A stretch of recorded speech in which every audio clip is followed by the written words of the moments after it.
Hi,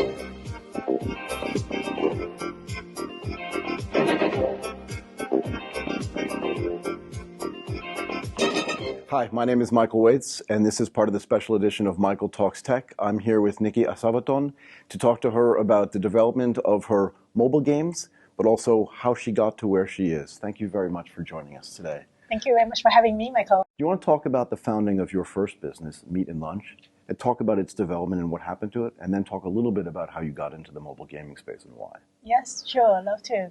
So I started Meat and Lunch in 2006 in Thailand. Right. It's actually a matchmaking company with a bit of CRM.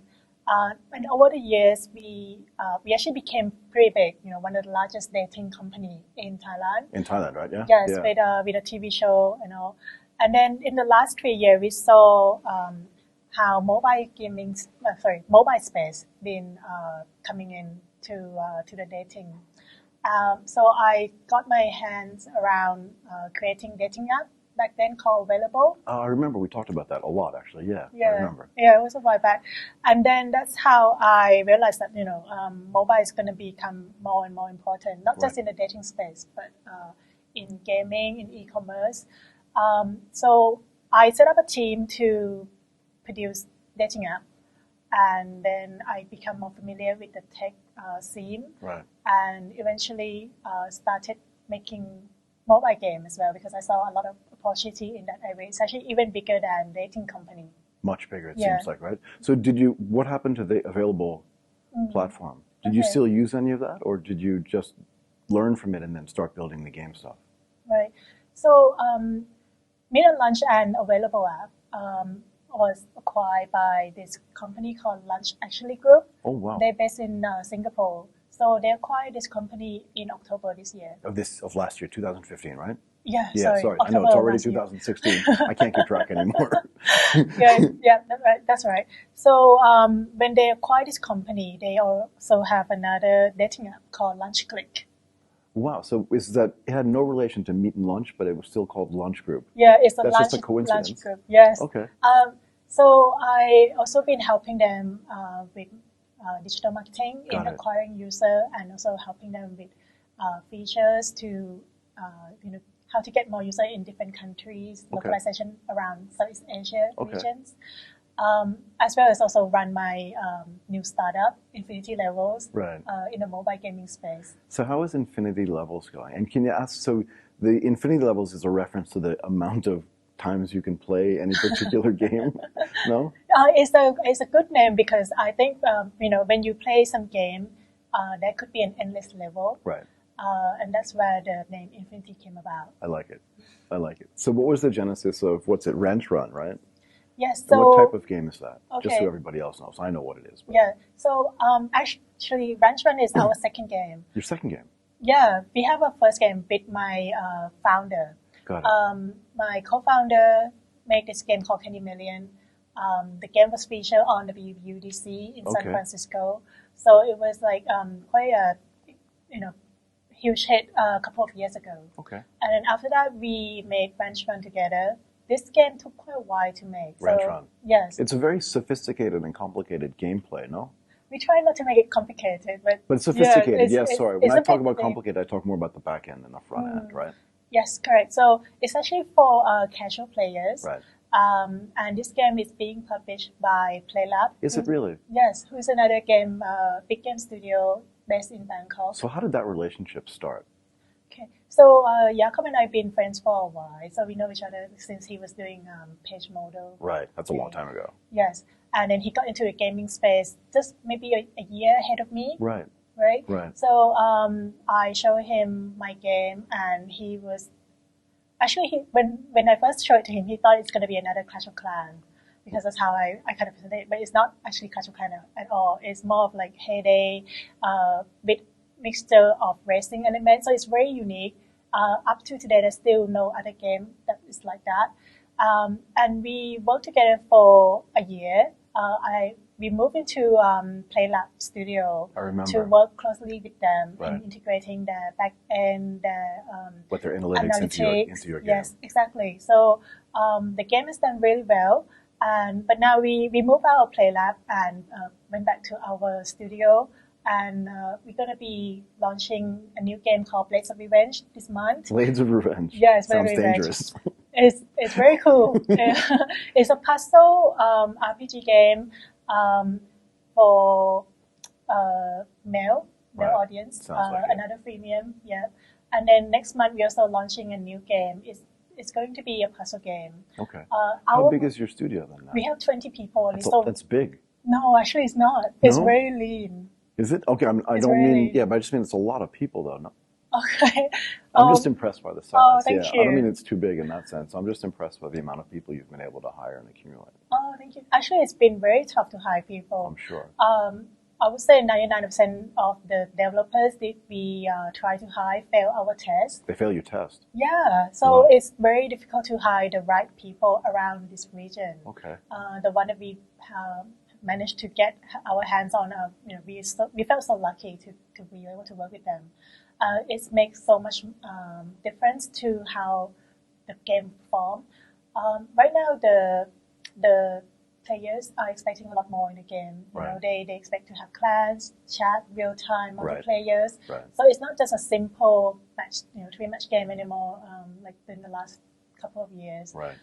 Spaces are getting crowded, so we have to get a high standard of game out within a short space of time. So right now our model is to do release game every 3 months.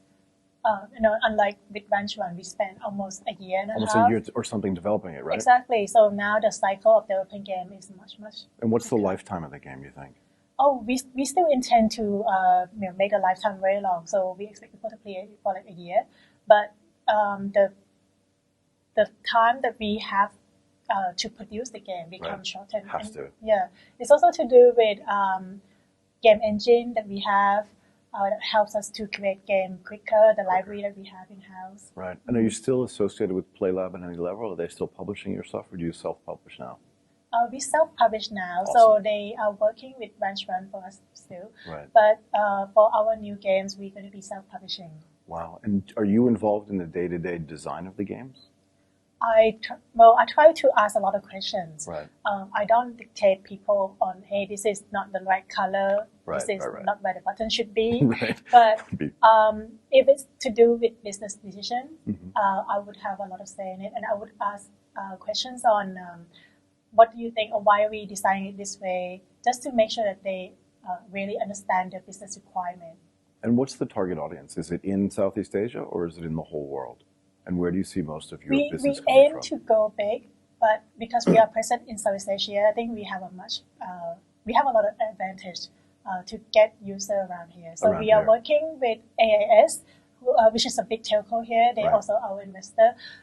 They're going to help us promote the game to the 14 million. I was going to say, they have 40-something million subscribers, right? Is it the largest in Thailand? Yes, it's the largest in Thailand at the moment.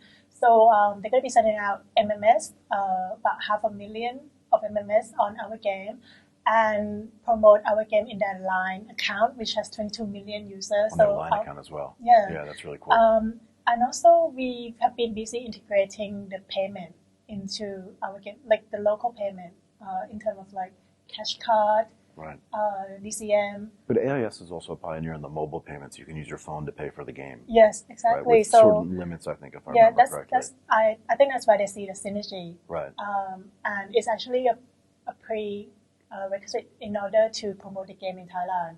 I reckon, I don't think there's a stat anywhere, but 60% of the revenue in the gaming industry is not on App Store. It's not in Google Play. It's cash cards. Is it really? It's that high. How does that work? So you have players like MOL. Right. The same. So MOL and Pay generate a lot of revenue in the gaming sector, but it's not reported in the official number from Apple. But what's the mechanism? I just don't understand. What's the mechanism for that? Like, how does that work? So I have a card, an MOL card. Yes. And I put cash into it, and then I have an account number. And when I'm in the game, I pay for that using the account number that's on the card. Where I've prepaid? So I think this is because Thailand people don't have a lot of credit card registered on an app store. Right. So they would pay by visiting convenience store. And putting money on the card. And buy this cash card, scrap out the number, put in this code onto the payment gateway, and then we Wow. connect it to them, and they Okay. will give us gem, give the user gem. Sorry. Wow. So it's very a bit inconvenient, but it's just how things work around here still. Yeah, it's inconvenient, but again, people use that payment system for a whole bunch of other things besides games as well, right? So Yes. they're used to it from a user perspective, right? Yeah. So for them, it's not that inconvenient. But it's interesting to me that it happens outside of the Google Play Store and outside of the Apple App Store. I mean, Google does Doesn't realize care, yeah. this. Google doesn't care No, so no, no. much, right? Actually, Google is coming out with their own cards in 5 months' time. In Thailand. Yes. Also, to disintermediate that and to get some of the revenue that's associated with Yeah. that. Wow, I didn't realize that. And will you be able to use that Google card to shop at 7-Eleven as well? Or is it just for their stuff? I'm not 100% sure, but you can buy it from 7-Eleven for sure. Wow, really interesting. Really interesting. So what's your best performing game? Is it still Rantron for now?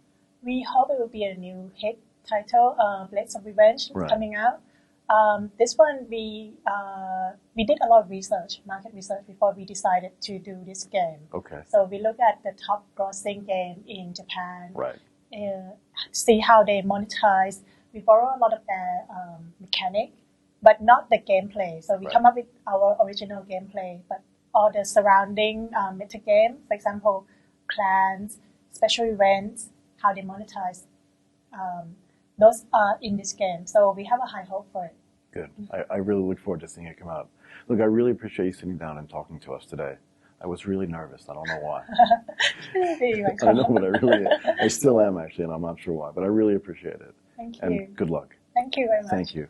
I want to thank Nikki Assavathorn for sitting down and talking with us. Infinity Levels? Look for it. Thank you very much. We have an amazing lineup of guests today. Chris KROL, building apps can be silly crazy. Guillaume Sachet, modernizing media. Shawn Shu, video ads get personal. Nikki Assavathorn, building a mobile game studio. WASIN THONKAEW, indie games. DJOANN, a story of community building and company building. CRV, GMASA founder and sponsor of this conference. NAMRATA KAPUR, insights on cloud services for startups. LAIS de Oliveira, started the Airbnb for office space in Southeast Asia.